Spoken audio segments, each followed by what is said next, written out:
Good afternoon, friends. Now we'll talk about the new lecture in the same series of the news analysis that we have started. This is the 8th lecture of the series of news analysis. So in this lecture series we are going to talk about which are the important topics which are there in news, which can be important for different civil service examination like that of UPSC or any state PCS and all that. All these important topics in different newspapers, whether this is the Hindu or Indian Express or whether it is PIB, that all we are going to discuss here. So the first topic that we are going to discuss here regarding the Bru agreement. Bru people are also called the Riang people. This is a tribe from the northeast, and regarding that we will also discuss the question. So the question here is, consider the following statement with respect to the Bru agreement 2020, and the three statements are given. As per the agreement, the over 30,000 people from the Bru tribe should be given land to reside in Tripura. Second option is, each family will be given 5,000 cash per month for 5 years, and the third one is, each displaced family will also be given free ration for 2 years and the aid of 4 lakh to build the houses. So in that incorrect statement we have to choose. So we don't have to choose here the correct statement, we have to choose the incorrect statement here.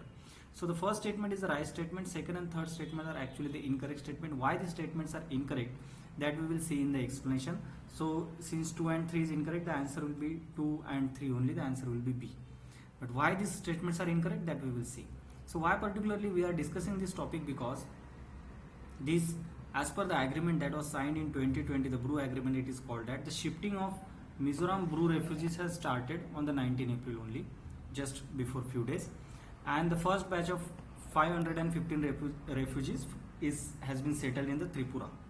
So the explanation is that central government has signed this Bru agreement in 2020, and who are the parties there? Union government, Government of Tripura, Mizoram, and the Bru agreement representatives. These were the 4 parties of the agreement.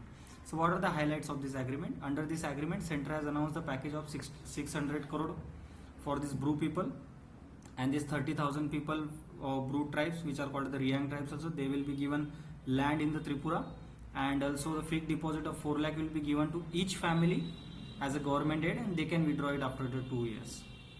Then each of the displaced family will get 40 by 30 square feet residential plot. Then everybody will get 5,000 cash for 2 years, 5,000 cash per month for 2 years. Then as per the agreement, every displaced family will get free ration for 2 years, and also 1.5 lakh rupees to build the houses. In the option it was 4 lakh rupees option was given, it was just 1.5 lakh, that's why the option was wrong there. Okay, and here in the option it was 5,000 rupees for 5 years, which is wrong. Actually it is just 5,000 rupees for 2 years. So that's why the second and third option was wrong there in the question. So who are these Bru people? Bru people, they are also referred as the Riang people, and they are from Tripura, Assam, Manipur, and the Mizoram. And they are actually in Mizoram they are targeted. That's why they since 1997 these people are getting settled into the Tripura, because they are getting targeted in the Mizoram. So here the map shows that in the Mizoram areas like Kolasi, Mamit, and Lunglei, from this area these people are getting settled into the Tripura here. Okay, particularly in this Kanchanpur area. Next we are talking about the electoral bond. So the question here is, the financial instrument electoral bonds acts as an instrument of misuse, and we have to elaborate it. So we will see that what is electoral bond and why it is considered as an instrument of the misuse.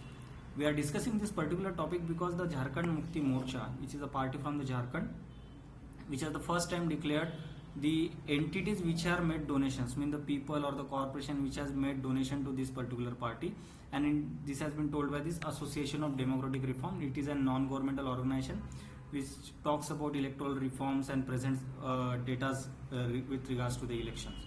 So what are electoral bonds here that it is talking about? So electoral bonds are actually the financial instrument for making donations to the political parties. So if you want to donation, this is an non-cash. So with the use of the bank you can make the donations. So donations can be 1,000, 10,000, 1 lakh, 10 lakh, or 1 crore. So maximum amount that you can provide is 1 crore with respect to bond. There is a maximum limit for the bond. It is not maximum limit how much you can give to political party. You can give as much you can, but the maximum limit for the bond will be 1 crore bond. You can, the State Bank of India, you can provide the money with the use of the State Bank of India. There will be account, every political party will have an account in the State Bank of India, designated account every political party will have. Okay, and any person can donate to the political party. That person can be citizen of India or incorporated or established in India. Any company which is incorporated and established in India, they also can donate. And the period of the 10 days will be given in the particular months. Months will be January, April, July and the October, and this will be specified by the central government. Okay, and the important thing is donor name will not be mentioned. Then also the Jharkhand Mukti Morcha, this party, particular party, had the first time, this became the first party to publish the names of his donors. Otherwise donor's name is not compulsory to mention. Okay, then there are some kind of a misuse of the electoral bond. It is mentioned by the Supreme Court itself, so that's why it became important. Three types of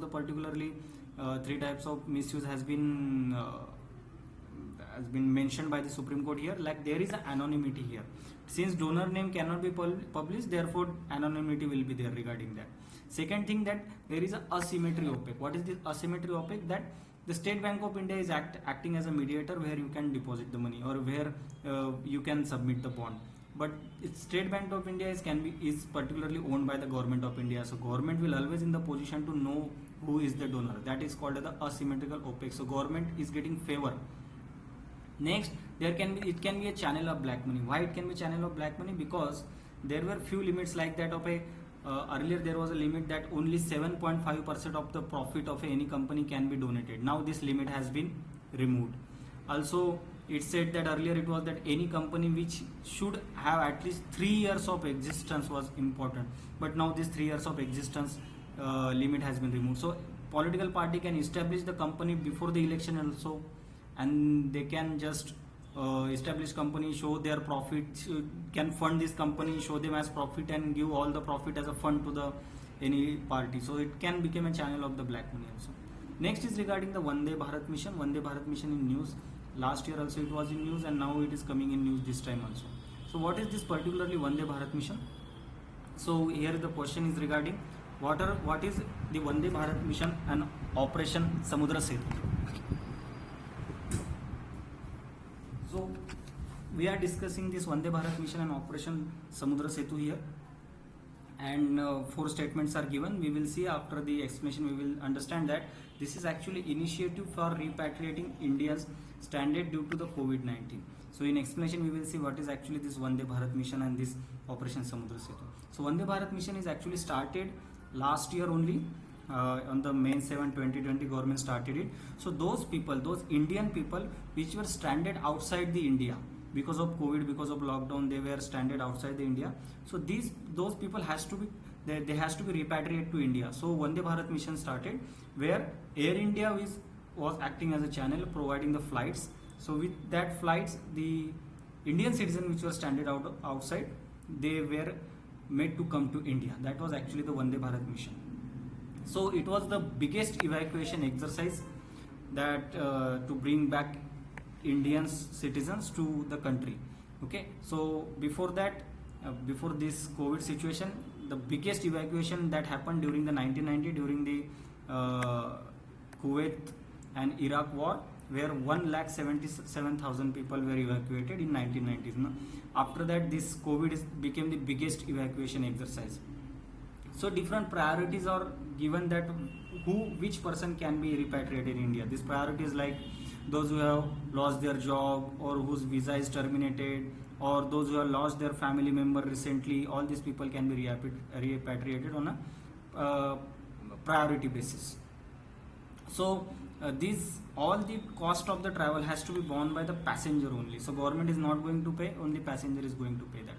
There is one mission which is called as Operation Setu. So Vande Bharat mission was regarding using the flights to come back. Operation Setu is regarding the ships. That is the difference. Okay. So it started during the same period, 5 May 2020, to repatriate the citizens during COVID-19. And here the ships are used, not Air India, no flights. Ships are used. So which were the ships that were used? Those were used. These were the Jalashwa, Airawat, Shardul, and Magar were the ships that were used, and around 23,000 kilometers of journey they have traversed totally in those 55 days to bring back Indians. Okay, and different ministries were involved there. So mainly this operation was carried out by the Indian Navy with the help of this Ministry of External Affairs, then Home Ministry, Health Ministry, and other other agencies of the central government. Next is regarding the NASA's Perseverance missions. Okay, this is a science tech question. The statement is given here. The question is given here. Choose the incorrect statement with respect to the NASA Perseverance mission, and the 4 statements are given here. And the wrong statement is C. This is the second Mars mission of NASA after the Curiosity mission 2020. We will see why the C statement is correct and why the statement is wrong and other statements are correct. We have to choose the incorrect statement. That's why the answer is C. So why we are particularly discussing this right now? Because NASA has successfully flew its teeny helicopter, which its name was Ingenuity.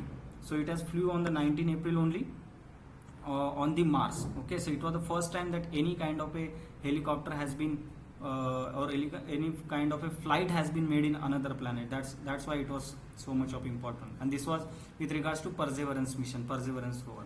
So here the information is given regarding that. So this mission is designed to better understand the geology of the Mars also, and the science of any ancient life in the Mars also.